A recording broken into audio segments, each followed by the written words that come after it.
So one thing I always love about being in this incredible event that Adam and team put together is just really every conversation is about creativity in some form.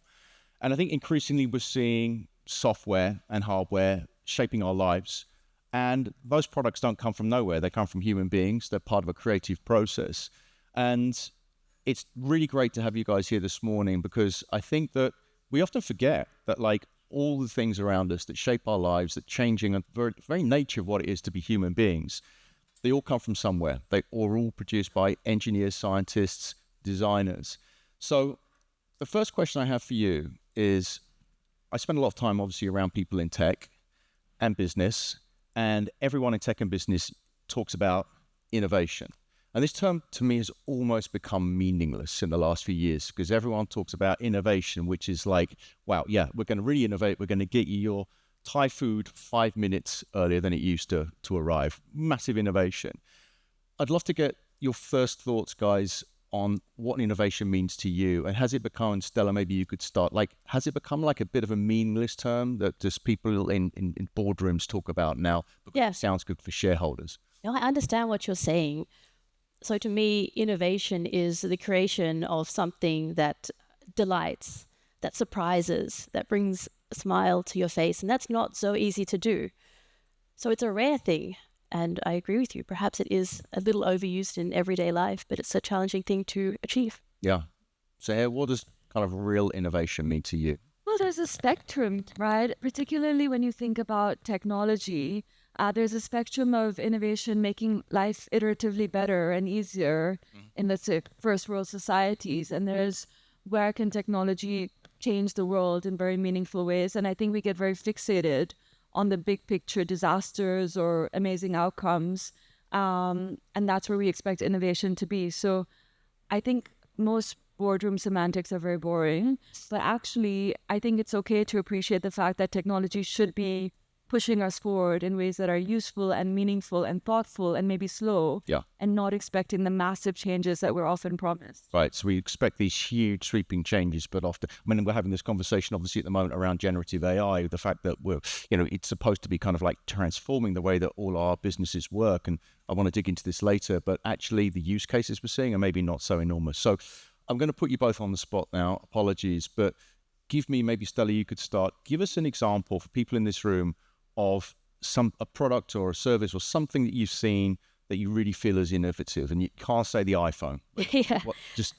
Give us an example of something you feel is truly innovative. I'd bring an example from my private life. So my dad is a prison officer. He works at one of the biggest jails in Australia, Long Bay Jail. And there are a lot of heavy crime offenders in there. My dad himself has Indigenous backgrounds. He's New Zealand Maori, and a lot of the offenders in Australian jails are Indigenous, Aboriginal or Maori. And he saw potential in bringing these offenders closer to their culture, bringing in the elders from their culture, teaching them about themselves, where they come from, and essentially giving them a sense of belonging and a sense of meaning in their lives, with an effect that the reoffending rate has also decreased. This story brings a smile to my face. It's a combination of things that wasn't there before, culture, heritage, and jail and prisoners. That's so interesting. Yep. And also, fun fact, I learned last night over dinner, you have heritage that's with Russell Crowe. Yeah. So he has a New Zealand heritage too, and we're apparently both from the same tribe. It's called the Ngati Porou tribe, and that we have in common. That's great. Well, great for GQ to bring you together here in the Oxfordshire countryside. So here, something that you think is truly innovative. So I love the sort of that space of thinking about Indigenous cultures and communities that are more connected to the planet. And I think what we've been seeing recently in material design, synthetic biology, even AI, is more of a push towards trying to connect with cultures that are more connected to the biosphere. And so recently I've seen actually really interesting work with material design. We all have heard about mycelium leather and pineapple leather, but there's actually design studios that are working with making ink using fermented bacteria. creating bioconcrete using natural materials. This is happening within large biotech companies, but also within smaller design studios. And for me, that is innovative because it's really thinking about how we do replace, if we push aside the lobbying from, large organizations and the cost involved, the materials that we're using to build and to create with products from the natural world, with a lot of knowledge and wisdom actually drawn from indigenous communities. Yeah. Nice. Yeah, I mean, I think that's interesting. The biotech thing, actually, we're talking about, obviously, the session is around sort of design being the new code, but I think it also, like, you're now seeing that intersection of biology and computation, which is like super interesting, and I think will probably be one of the things that really, I think I read a McKinsey report saying that like 40% of like the inputs into the manufacturing industry can be produced through biology, so we don't need things like synthetic chemicals. We can actually use natural ones, but that's just a different topic. I want to talk about that amazing vehicle that's up there behind the barn. Is that a barn? Whatever that beautiful building is. There's an incredible vehicle. We're going to run a short video, I think, to just offer some context. The next part of the conversation.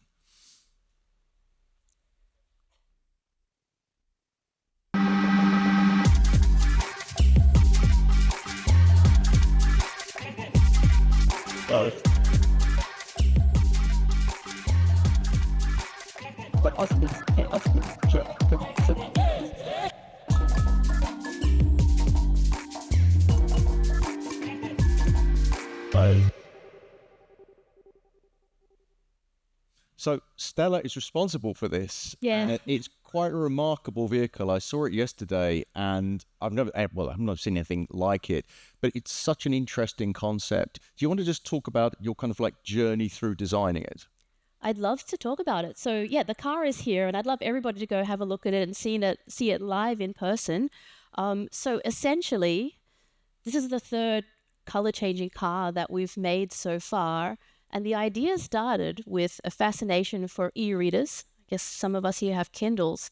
And the reason why you can read your Kindle so nicely in the sun is because there's a layer in there that changes colors.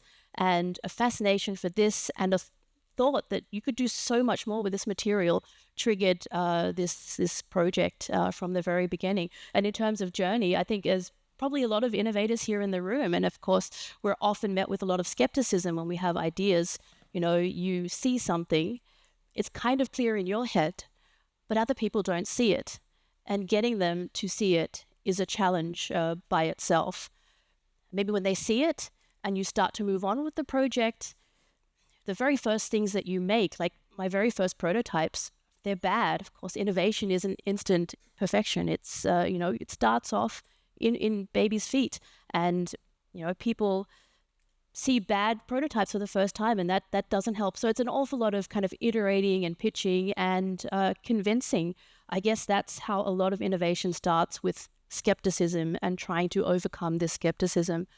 And the second phase is when you have, the commitment and you have a product to make. An awesome team is key to getting this technically very difficult product made.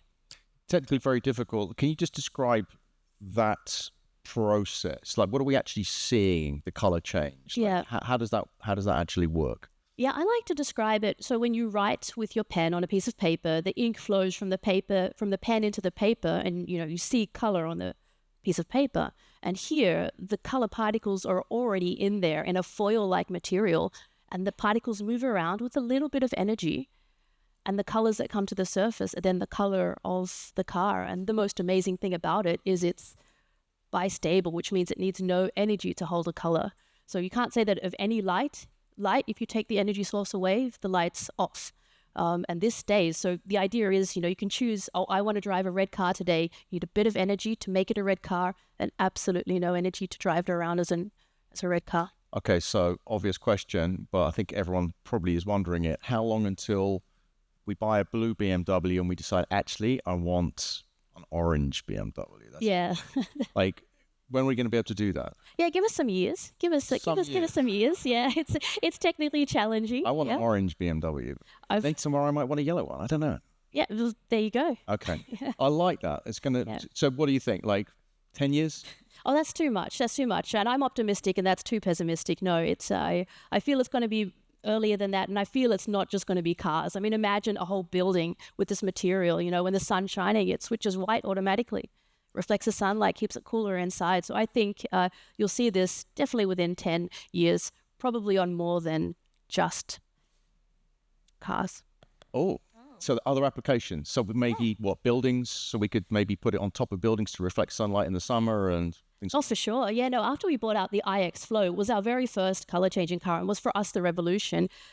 People came to us from airline companies, handbag companies, shoes, buildings, art galleries, you name it. There's just so much potential in this material. One further question about the design. So obviously you've been working on this project with the artist Esther Malangu. Yeah. Tell us about the link to the first vehicle that bore her work was in 1991. Yes. Tell us about that journey to. This is the third vehicle, is it, that with her work on it, or? It's the third color changing vehicle we've made, and it's the second vehicle with her art on it. Okay. The first vehicle was in 1991. She did a BMW art car, so essentially painted a 5 Series car with her artwork. And the link for me personally was, when this was all just an idea, you had no demos, you had nothing, you just had a vision in your head. What motivated me was one image of her sitting in a car with her art, looking with the biggest beam of joy on her face at her artwork. And the entire dashboard, the entire exterior of the car was in her art. And that was the vision. Imagine on any given day, your car could look like this. And the joy on her face really showed the joy that people see in what we do. And because she was so fundamental in motivating this at the beginning, it was seriously the last slide of my pitch back then. It's absolutely surreal now to have made the i5 Flow together with her. It's a really, really, I'd watched the video and it's incredibly exciting, sort of like seeing her response to it. And so I'd love to get your thoughts on that way of combining the cultural authenticity of Esther's work with technology. How do you think technology should be thinking about how we combine, those elements in the optimal way? Well, I think what's really cool, what we just heard is, what is creativity? So we talk about that a lot and in this conference. And I think we often ascribe creativity to the cultural or the artistic sector, and then there's science and engineering. But clearly, with an outcome like this, creativity it comes out of collaboration, it comes out of ideation and vision, and it doesn't exist in silos. And I think that's really important in technology and where we go into the future. For me, what is really important with technology is, how we design with value systems embedded into the design process. I don't know much about cars, except I worked on the self-driving car at Google, 15 years ago. And that has been a really long time, and they still don't really have a commercial model of it on the roads. But I think that since then we've come a long way in tech and thinking about what does it mean to put a vehicle on the road? What do we care about? Do we want it to be inclusive? Do we want it to feel, of course, the sustainability model? What does it mean to put something that doesn't have a human in it onto roads? How will people feel about it? What does it mean for people who are neurodiverse, et cetera, et cetera? So I think really thinking about where creativity, culture can bring a different kind of value system, which doesn't have to mean that it can't just be beautiful like your car is, but really thinking about why, with intention, you're building new products is going to be really, really important as we go into the future. It's not enough to say, here's an incredible product, and now I'm going to make sure that there's no dangerous content on it, that it doesn't feel harmful or addictive, that it suits you. At the end of the day, we fix it to make sure that if you're differently abled, it's good enough. That should really be part of the design process. And I think that's something that is going to take longer, be more expensive, but ultimately have more positive outcomes for all of us. And it is possible with technology because, a lot of this stuff is software, and it can be built in ways that are beneficial to most people. But I think that begs the question then, where does AI play into this? If we can talk about looking at Esther's work or looking at Stella's work, we sort of see the provenance of it.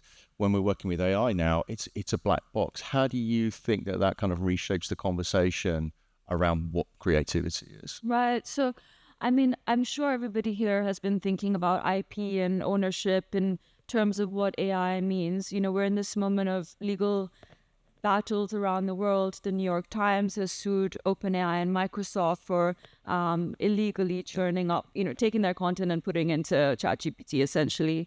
The Hollywood writers' strike last summer was a great example of where there's an uncertainty about what it means to be creative. It's the first time probably that any of us have come to a moment where we're not really sure if a computer or an algorithm could eventually write better movie scripts, complete a novel that's more interesting, make an artwork that feels more beautiful. And these are all value judgments. And so half of the argument is we should know where something is coming from.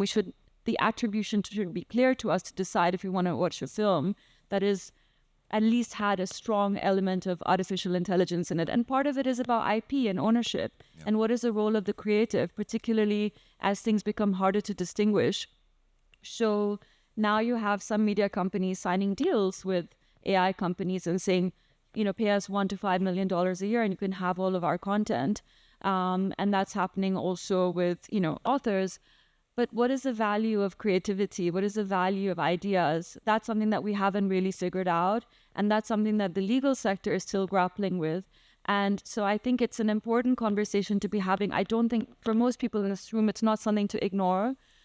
Because it will have an impact on how you see your work being valued and where you see it going. And equally, just as consumers, all of us would like to know and have the right to know what we're looking at and where it came from. And that's going to become more difficult as, technologies become more sophisticated. But equally, technology will have the answers in some ways. And I think we'll find an uneasy balance with what is the role of creatives and also who is going to make money off of your work in the future. Okay, we have a room full of creatives here. How can they best think about future-proofing their roles, their jobs? Asking for a friend. I think that there is a moment right now where we are facing, so on the one hand, AI isn't that good, right? Generative AI, all of you guys have used it. Like ChatGPT is quite boring. Like if you say make a joke, it makes like really boring, like very politically correct, like humor, like it's not. But, and there's hallucinations and makes mistakes. But right now, AI has been built as a driver of efficiency. It's been built for this industrial era of doing things better and faster. So on the one hand, it's going to be incredibly helpful to us with climate tech, with healthcare. But in our world, in the world that we occupy right now, it's disruptive. It's changing the way that we value content, as I said earlier. And it's also atomizing work and atomizing skills. So I think for each of us, there's part of this is leaning into your value, right? What is it that you bring to the table? What is your superpower? It's actually a moment of empowering ourselves. The truth of it is that obviously, like we all know this, you're not really going to see a movie that's written just with AI because it's not going to feel relevant or contextual. It's not going to have that element of care that each of you bring every day to your work, to your job. It's not going to have the element of empathy. You're not going to have this feeling at all of being in a room together. And the weather is shit, it's not going to have that like reminder of your whole morning and the experience of it. And I think that's where we really have to remember that what we bring is our own superpowers, and you're more going to have to lean into that than step away from it. And I think that means we're going to have to be more present and to remember that friction is actually powerful. The friction of, taking 100 photos in a day, the friction of doing someone's makeup 5 times, the friction of however many panels you've chaired to get to the point of being so good and so suave with your cards, that is work and that's effort. And I think what AI does is it removes effort in ways that can be incredibly useful, but actually take away from us the power to bring the best of ourselves and the best of who we are to the table. And that can't be replaced, obviously, by technology. So each of you probably is better placed to succeed into the future than people who have roles where they're not actually connecting with themselves or the world around them in the ways that all of you do. It's all going to be all right, guys. It's okay. Stella, as the editor of Wired, I give you full permission now to nerd out. Okay. Tell us a little bit about the engineering challenges that you had to, because we've seen this incredible piece of work. Yep. It doesn't come from nowhere. It's No. Thank you. So e-ink is known in rectangles and e-readers, and so getting this onto a car and formed is hard. It looks like a piece of cardboard if you hold it in your hand, but it has conductive layers that need to stay electrically isolated. And anything you do with this material, you work it, you laser it, you cut it, leads to shorting. And if it shorts, it doesn't switch, right? So this is a huge challenge, how you even use this material on a curved surface and how you get it kind of formed the way we did on our cars so far. And additionally, if I just go through, this is the third car we did. We did the iX Flow. It was a car that could change between black and white, full body, and had 60 panels on it. Then we did the iVision D, which had 213 panels on it, full color.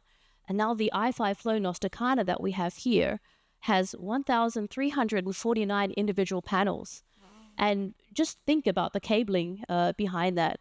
So that was one of the huge challenges as well. Electronics, software. That's a lot of panels. Okay, so this is the end of our panel. Get it? Get it? That's a good one. Yeah. Nearly, but ChatGPT jokes. thanks a lot. So I'm being replaced by ChatGPT. I'm the only one. Thanks for that. Final question. What challenge that humanity faces at the moment, easy one, do you have most hope we can solve through this wonderful interaction between technology and design, Stella? I love that question. So I've been at BMW for now almost 20 years. So I see this change. I started, it was maybe, the engineers were over here, the designers were over here. We have our own egos. We think we're, the kings of our realms, and we kind of work separately. And now that's changing, that we're working together, which means we engineers make sure that we have a wonderful, elegant, technical solution. We have tech magic, and the designers make sure it's aesthetically beautiful, and that the user is in the center point of all of this, that it's all very human-centric. Human-centric. Suhair, big challenge? Right now I'm really into climate and planetary data. So I know AI is not going to solve anything for any of us. Obviously, we have to push it. We have to build the parameters around it and set the goals. But when you think about climate data, that is where I think we're going to see a lot of incredible innovation, because the data of the Earth is messy. If you think about capturing the vastness of it, the methodologies, the parameters that are set to measure anything in the atmosphere or marine biology, whatever it is, it's just infinite. Yeah. And AI is helping to try to organize, compare, and create, things like visual representations in digital twins, etc. So I think in terms of that messiness of what the data of like organisms, biology, our planet is, that's where AI could have incredible help to scientists, to researchers, to doctors, in ways that we wouldn't have been able to do in our own lifetimes otherwise. Okay, so AI writes bad jokes, but hopefully will help us with climate change. Fantastic. Great way to end. Thank you, guys. Thank Great you. conversation. Pretty dirty.